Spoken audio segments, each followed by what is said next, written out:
as normal and as usual in all these panel discussions, we always start late. But that's all right. I think I'll wind up by the appointed time, which is about 3:30. So I have with me three eminent people who actually practice this profession in various fields. So what I thought is that, I will let them speak to you for about 3-4 minutes about their own field of activities and how they are contributing to this e-learning, the whole domain.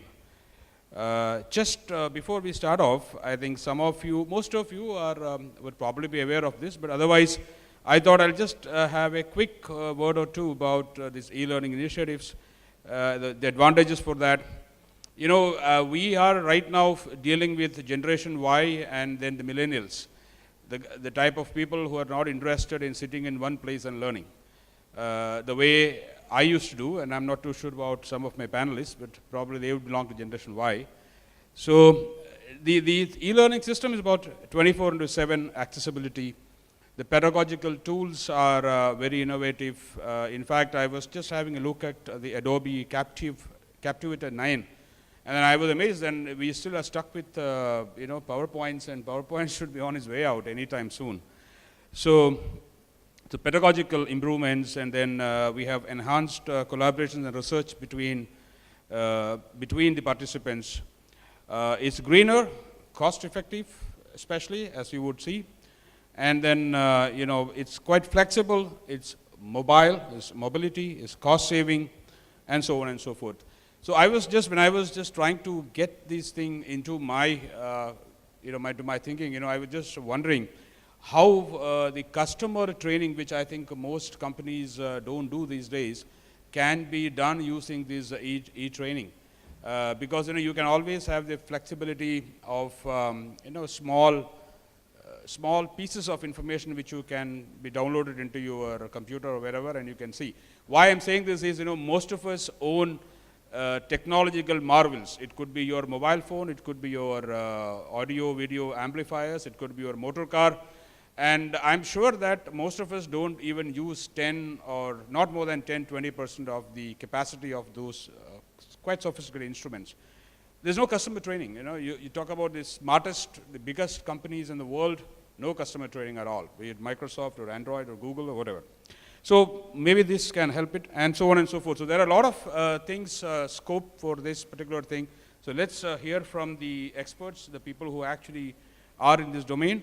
So let me request Mr. Amith to take up you can either sit here and speak, or you can use a stage. Okay, fine. 3-4 minutes. Yeah, sure. So my name is Amith, and I am the founder of Apposite Learning Solutions. And as Chandra introduced earlier, so I was part of the Microsoft Learning team in Hyderabad and in Redmond. And before that, I was a curriculum developer and various companies like Digital Think and Converges. So most of my experience in my career has been with e-learning, creating different forms of e-learning, right from the days where we used to give the e-learning content in CDs, right? And then slowly we graduated to USBs, and then we're right now at a stage where everything is online, everything is digital, people can access from anywhere around the world. So what we do at Apposite Learning is we help our customers develop innovative learning solutions for their either end customers or the users. So for Microsoft, for example, we create instructor-led training, and that is something that that you can relate to. So classroom training is what, like the NITs, the AppTechs, they provide these trainings to various students on various topics, like say .NET or Visual Basic or any of those topics. So we create the classroom content from here and give it to Microsoft, and Microsoft in turn distributes it to them. So it's a great amount of satisfaction because Microsoft expects us to use the latest technologies and the practices in instructor-led training, in classroom training. And the other great satisfaction is that these courses are delivered all around the globe. So it's not just, say, in the US. So we have customers who are in war-torn countries like Bosnia and Herzegovina and Sarajevo who take these courses. So it's kind of spread globally.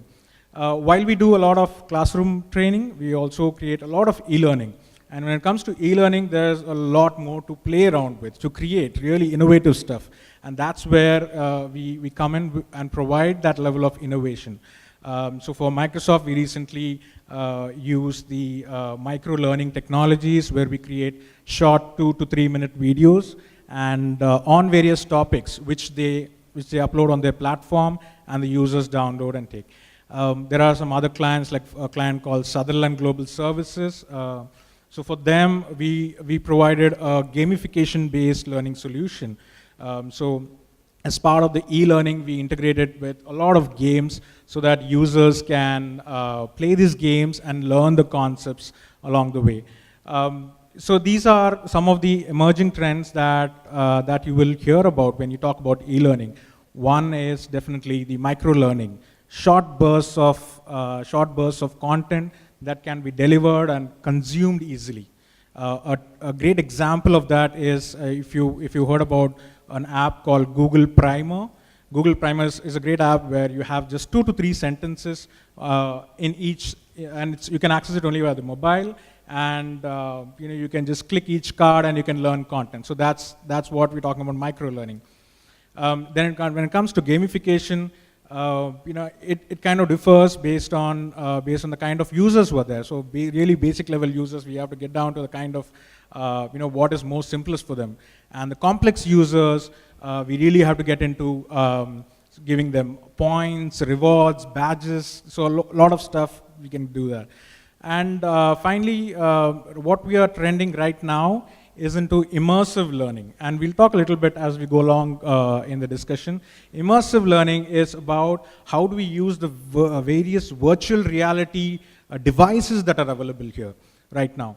You have the Google Cardboard, you have Oculus Rift, you have Microsoft Holo. These are all devices that various companies are creating, and how we use these devices to ensure that the learners have a great experience in learning. So these are all some of the areas where we are engaged with our clients like Microsoft, with NIIT, with Sutherland, and a bunch of other clients to provide these kind of innovative solutions that either is at the cusp of becoming a trend or is a way ahead. So you will see all of this, say, in couple of years, or 4 or 5 years down the line, it will become a norm. Like when, like in the early 2000s, e-learning was just getting into the stream. It was more of classroom training. But now e-learning is past its prime. People are asking, okay, what's next after e-learning, right? So that is what I think we're going to have as part of the discussion. What are those trends? How do we achieve it? What are the benefits of each of that? And then, that is what my aim will be, to impart some of our experiences that we've had in Apposite learning and to share it with you so that you can know what's in the industry out there. So thank you, Professor. So he comes from an area where, he's a content developer. He provides content, am I right? Mostly, using a lot of technological platforms which are available. Now let's listen to Ram Mohan. Yep. Good afternoon. Well, I am just extending further. I belong to a company which make an e-learning platform called Tutor Mine, a gold mine of tutors, maybe students too. Like Som ma'am was saying, like Swamiji went to Ramakrishna Paramahams asking for a question. I have come across many students longing for a good teacher to train. And this is across the world. Happened to be in Dubai, I found it is too complicated to get a good tutor to teach. Girl children have to go far away and get trained and come back. Security issues, time spent. Is there a solution for it? And as he said, of course, e-learning is passing out, but that is still relevant. So we created a small platform which can connect tutors across the world and students across the world. Now, who is a tutor? I found Not a paid tutor or a teacher is not the only person who can teach. Anyone who is learned. Maybe he's employed somewhere, he's a retired person, and maybe a homemaker, learned person who can part with his or her knowledge. I found 50% men, 50% women. I'll tell you, only 10% of employable women are employed, which means 40%, a whopping 40% of employable, learned, qualified women folk are held behind at home. If they can spend some time, now internet is open, computers are available everywhere, they can spend some time, open the computer, join with an e-learning course, offer their knowledge all across the world. And students can log in onto this e-learning platform and get learning knowledge from learned people. There are excellent, passionate tutors available. So we at TutorMind, we connect these two people across the world. We have thousands of tutors registering every month. It's a free joining platform. Anyone sitting here who thinks, hey, I know something, I can spare my knowledge. It's not like, LKG or primary class or high school graduation. Anything and everything, even customer training, anything and everything can be provided through this. Just go register as a tutor or as a student and look forward for what is available there. Maybe a student can just join there, and what exactly he requires, just type in there. The mail goes to all these people. Whoever is interested can come forward and say, hey, I am here and this is my charge for it. And online wallet is there. The payment gets transferred. All integrated platform. We have PowerPoint presentation there. We have video presentations there. The desktop could be shared. So the laptop that you carry and the internet connection that you have can be utilized for earning money and can provide the knowledge irrespective of where are you put up and where are you there and what timing that you have. So e-learning is not passing out, it is very much coming in, because I found only about 10% of the people who could actually use this thing are using this. So a whole 90% of people are available. Technology is improving and we will be using the kind of contents that are coming forward and digital contents. So ours is more like a medium connecting all these people across. Contents are coming up from one side, and students, they are finding flexible timing. Their continuous learning is useful. So TutorMind is in the process of connecting people across to share the knowledge what people have. Thank you. Thanks, Ram. So he is into the business of giving a platform, an enabler, getting people across. And now we will listen to Mr. Venkatesh, who probably would be giving that platform, the technology part of it. Hi, so my name is Venkatesh. I run a company called Cabot Solutions in InfoPark. So I'm here in two aspects. One, as a software service developer, we are into mobile and gamification and all those kinds of technologies, and we have partnered with our clients across US and Europe to develop. So the content is theirs, but we just develop the technology in delivering. So may it be virtual reality, the Google cardboard boxes, the VR, AR, artificial intelligence, machine learning. So we do things like that, enabling our clients to deliver these services. But secondly, and more importantly, as a services company having close to 100 plus employees, we are a big consumer of e-learning. So in terms of Coursera's and plural sites and Linda's and all those things. So so we believe a lot in e-learning, and I see a lot of students here, right? So we have a lot of students, and so we do these recruitment challenges and everything like that. So one of the things that we actually look forward is like I think when Som ma'am was speaking, she spoke about Coursera and the courses are available for free. So one of the things that I typically ask when somebody comes in for an interview is that, have they ever went out of their way and tried something? So if I see a lot of students, I ask them, do you ever use any online site? Even YouTube these days has a lot of content for easily training and learning and everything like that. So it's a show of two things. One is the ability to use technology, and other one is the initiative to learn new technologies. So from those two aspects, we try to promote e-learning, and I think in the course of the discussion, I could share some of the methods how organizations can make good use of e-learning. one of the differences between a structured training and an e-learning with employees is that how do you measure, how do you review the progress of training, how do you actually say that, I think we had a discussion on certifications at some point that will come up. How do you actually evaluate people who are saying, what they did and all those things. So we have, cracked some of those things, and then we found a successful way of using that. It is very nice, just to refer to, Swami Vivekananda, and so I was reading today about E. Dickinson. Somebody sent me the snippet from Autobiography of a Yogi. So when he met Swami Vivekananda in Chicago, he said that, I am not your guru will come. So these days gurus are coming via mobile phones and smartphones and all those things. So I don't know, if you ever read that, you can look up for Silver Cup. E. Dickinson and Silver Cup is a very famous story in that. So we all need our gurus in spiritual path or in other ways. But thanks to people like Amith, the gurus are now coming in virtual reality. So you just have to put on your Google Glass and you can find your Vivekananda or Yogi Paramahamsa right in front of you. So anyway, look forward to be part of this discussion and going forward. Thank you. All right, so let's start with this guru part of it. I don't know, when international gurus come, the local gurus become irrelevant. So how do you perceive, the trainers, people like us, for example. I'm a professor, so I make my living out of teaching. And there are so many trainers here. Huh? Yeah. So how do you reconcile this? Yeah. See, there's always two parts in it. So technology is something, when we're talking about e-learning, and as a consumption of e-learner, for technology, we can definitely use e-learning. But right now, for the last 6 weeks in my organization, we are running a program called Winning, Born to Win Leadership kind of thing. And that is delivered by a friend of mine, and he comes from Chennai to deliver that.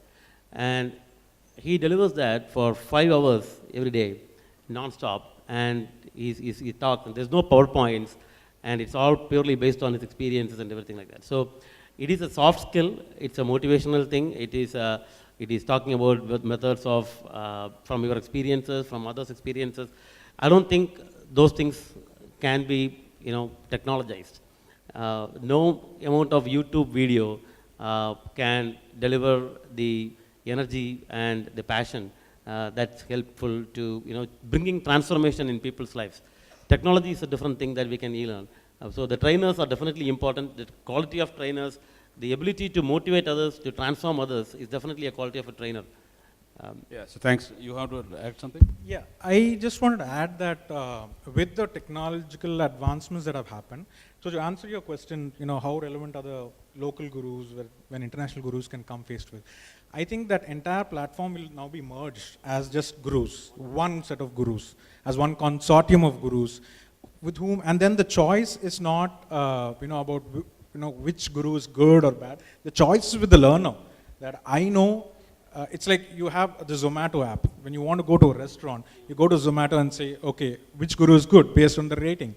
So which restaurant is good? I see that, okay, this restaurant has 4.5, 5.5 or 5 or whatever. And then what are they good at, right? I think technology will bring, seamlessly will bring all those gurus into one platform, and you will have just one set of people whom the entire world can access. So the local gurus will also become international gurus. That's nice to note. So you would like to add something? Same. Like there is nothing called international guru or local guru. It's only the exposure. Whether can I reach from here to international level, then I'm an international guru. Maybe someone sitting there, he has not been exposed to an international audience. Through this kind of electronic medium, sitting here at his home, can reach out to students far across the other side, then you are an international guru. So technology could connect. All depends upon how good are you to reach there. So on the flip side of it, I was just talking to a friend of mine who had been to Wharton for a training about a year back, and I was asking him, how was the training? Then if you know Malayalam, his reply was, okay, which actually means that, no, you know what I mean. Yeah, you understand? No, you didn't.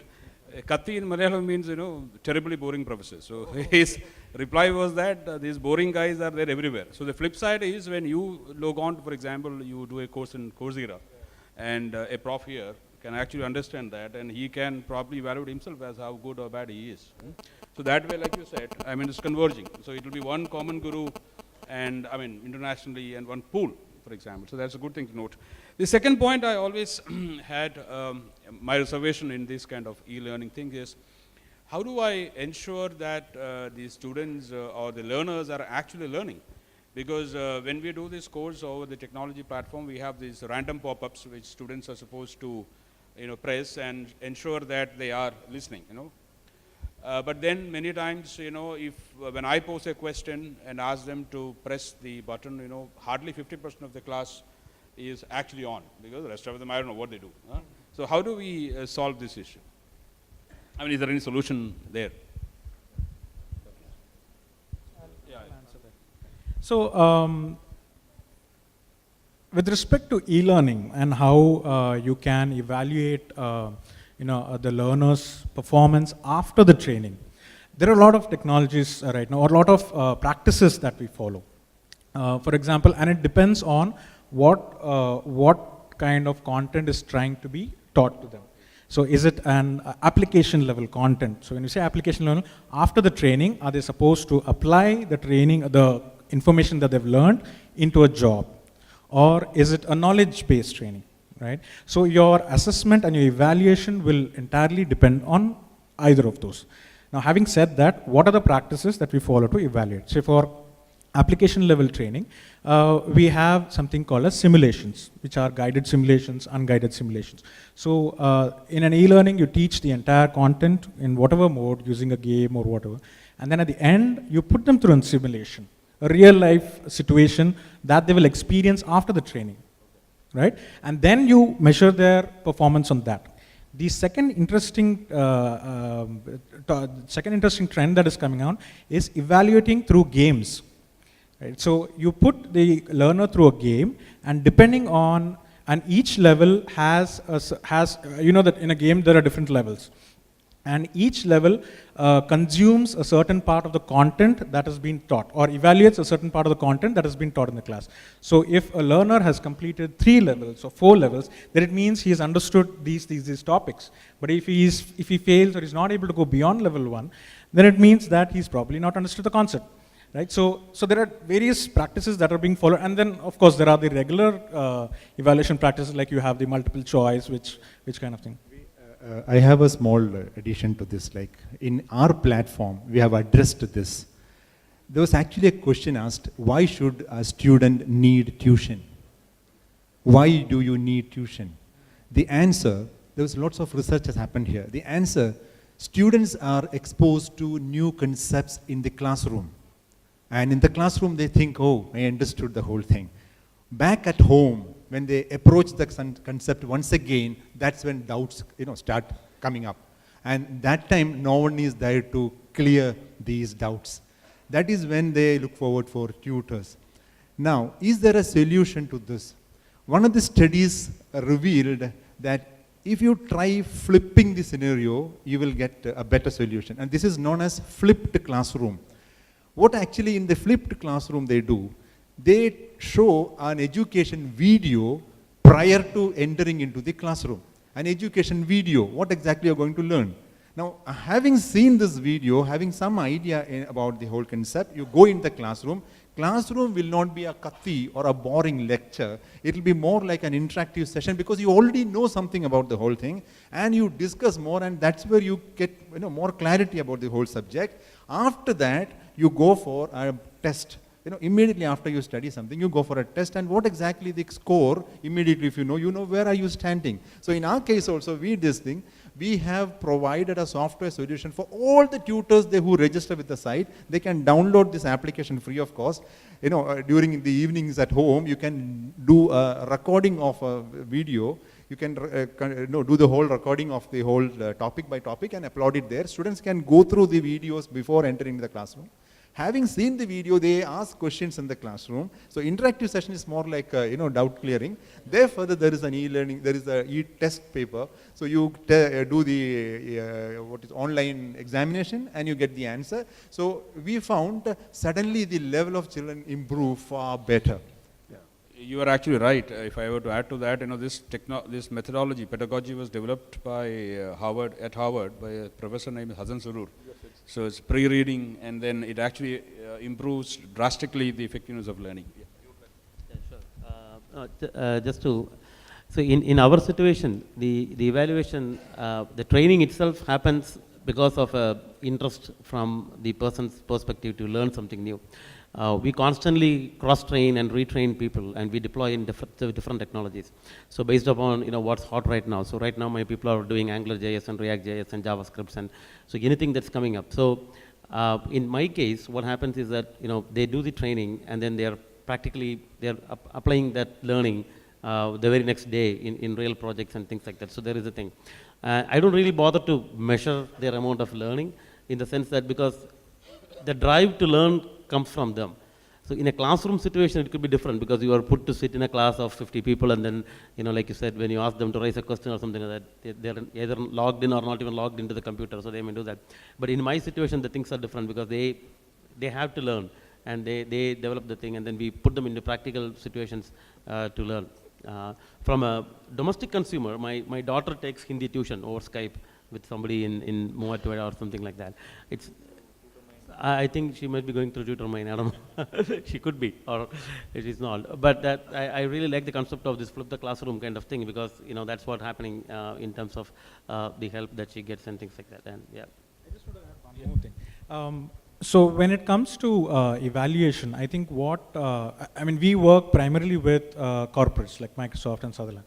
And evaluation is extremely important at that point, because they are investing a certain amount of money in getting this content created.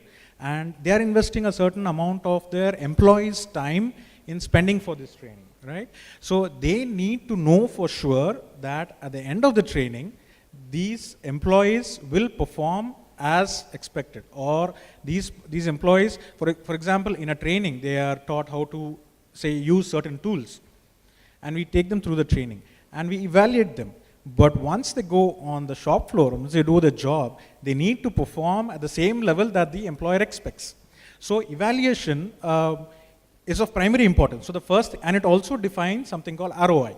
That is, what is their return on investment? So if they are spending about $1 lakh or $100,000, then they want to be sure that they are getting back that $100,000 and much more. Yeah, so the whole point is, as when it comes to whether the student is listening, in a corporate training setup, it's quite clear that unless and until he has listened and he has followed it, he won't be able to perform. So that evaluation would be one of the best methods. In a typical classroom, it could be different, but then Prof. Ramohan has got a better way, like you said, flipping the classroom and so on. The other issue which I would like to bring to your attention is that generally, if you look at the student learning community today, it could be students or it could be working professionals. Training is though you have a different opinion, because you said people are really self-motivated. But my experience is, I really don't know whether my employees or my students, or either way, they're really, really eager to learn. You understand? So if they are not self-starters, how do we actually manage that? In a technology working environment, I see that in future, at least. So maybe, I started in technology back in the 90s, and that was a time where you could just, skim through it with your knowledge of programming and everything like that. But I see a lot of young people out there. I have to tell you that with the advent of technology and the pace at which things are moving, if you're really not a self-starter in terms of adapting to new technologies, we are going to have a really hard time. Especially when I look at the IT services industry, and there's a lot of talk about automation coming and doing all these things. So the things keep changing every 3 months, and Amith can talk about it, right? Because every 3 to 4 months there's a new method, new trend, new platform of delivering things. So and who is doing this? Who is creating this content or VR or whatever it is doing? It is all being done by us. So we really have to do that. And I think the student community also has to get to that level of engagement, and that is something I think, but that's slowly changing, because I think in schools also they are now people are selecting streams of education that they are more interested in doing, and right. One demographic shift which is happening in today's student community in India is that as you can see, maybe 20 years back, only the top 1%, 2% reach the top. Correct. Today, I think the top 15, 20% and perhaps even lower reaches. Yeah. So the commitment levels also changes. So the technology is it one size fits all, or do we have different gradients Can we, technologies evolved so that, if you are a slow learner, push him also. Yeah, definitely. I mean, I think the technology has opened it up so that, you can, like you yourself said, and Somam was also working, 20 years ago, it was either medicine or engineering or something like that people had to go and learn. Even technology wasn't, until the Y2K boom happened in the 90s, we weren't like really looking at IT as a big sector in India too, right? I mean, when the Infosys boom happened in the late 80s and the early 90s, until that point. I have a small point to make here. You said this self-starters, and there is a notion that new generation, they are not self-starters, they are all, lethargic or, going after YouTube and things like that. Like, there's actually a wrong notion. Actually, I think the fact is the other way around. We think we are wise, the fact is otherwise. Today's children, they're far more advanced. The only issue what I've noticed, you see, my child, she is in 3rd standard, she can pick up the mobile phone and repair it, upside down and give it to me back. 90% of the features which I don't know, she knows. And I think many of you must have experienced this thing. These people are fearless. They are ready to explore and anything. We feel in the education that is not shown. Why? Because we still try following that 1947 kind of education here in a blackboard and a white chalk and keep writing, standing and talking and teaching. We expect people to travel all across to a place after spending money and time and hear some talk. What they don't realize is that we have something called TED available on internet, and you have best of the best speakers there, and these people are watching all these things. Today's children, yesterday we had a scenario where we have a kid preparing for JEE and he wants a physics tutor. We managed to get a tutor from Mumbai IIT. He is giving physics tuition. This kid, he says, I want to ask him questions and understand whether is he capable of teaching me. Now it's an interview the other way around. The student is interviewing the tutor to check whether he is capable to teach me, the kind of scenario which is happening with the kind of technological connectivity that is there. Students are self-motivated. They know what they need. The only thing is that please allow them to reach the place or give some facility whereby they can go fetch the kind of quality that they want, and not like whatever we have, you try give it to them and force him to adjust with that. So just open the technology, give it to them. Like these kids, they play around with the mobile phone, they find things of their own. I just have one addition to that. I think what you made is a very pertinent point. I think the motivation or a student's motivation, it comes naturally if they are attracted to the kind of technology or the kind of content that they are presented. Someone who, and typically like some people I know still prefer the 1947 methods. They still say, no, I want to sit in a classroom, I want to listen to the instructor speak. But yes, that is a very minor population right now. Most of the students right now are saying, okay, what is the fastest way that I can learn this, right? Maybe Coursera is not the fastest way because I need to go register, I need to wait till the course starts and so on. Maybe YouTube is the fastest way. I just go to YouTube, I start learning, right? So some people say, okay, I don't like to watch long videos. I don't want to watch for 15 minutes, 20 minutes. I want to watch just 2-minute videos, right? And you would have seen, I mean, if you're on the social media, you get these 5-minute hacks or, how to make a recipe, right? They just show an entire recipe that takes like 20, 30, 40 minutes to cook in just 2 minutes, right? Many people are attracted to that because it's fast, they don't have to spend too much time, and it's easily accessible. That also addresses, Professor, your second point, in terms of how can you make sure that one size doesn't fit all, right? And that is where there is a new learning trend that is evolving, which is called adaptive learning. And it is not yet there. What adaptive learning defines is each person or each learner is different. Like it's typical, in a classroom, if you have 40 students or 30 students, not everyone are at the same level. Some of them already know certain concepts. Some of them don't know those concepts. So adaptive learning talks about how you can give only the relevant content that they don't know to that particular learner and not just give the entire content. If there are 10 modules and if a learner knows 3 modules, he will be given only those 7 modules, right? That is what adaptive learning, and I think that is the future of learning, where they don't have to go through everything, but only specific modules. That's fine. So let me just look at a different angle now, technology angle. Well, I've often seen that, you know, if I want to take 3-4 learners at the same time, the bandwidth was not permitting. So how do we come across that? I mean, how do we solve that in India, especially? In fact, this is always a complaint, like bandwidth is not there, bandwidth is a problem, else everything would have been different and world would have been different. Of course, bandwidth plays a big role. Of course, it is improving also, but many a places bandwidth is a serious error. In technologically what we did, like in one-to-one learning, you know, we maintained that server kind of mechanism. So one connection goes to the server, and each and every student separately handled with threads. So depending upon the bandwidth available on one particular person's computer, it verifies as to what is the bandwidth available there, and accordingly it picks up whether is it a big picture goes or a small picture goes or a medium picture goes, and it adjusts. So technology has all this facility, only thing you do use it. So bandwidth you don't need to complain. If it is 2G, it adjusts. If it is 3G, it adjusts, and for 4G accordingly. So technology, for technology, that is a very simple thing. Only thing one has to spend some time on that from the technology side and find some solutions, which we have done. All because, you know, various parts, we have students in, you know, way far down, you know, that forest areas where bandwidth is very minimal. But yet we managed to, you know, get them the kind of content. So, but I've seen a huge telecom throw up their arms and said they can't take more than one student at a time. I mean, that's what I've experienced at IMK. So I'm not too sure. I mean, there could be some other technology platform they would be using there.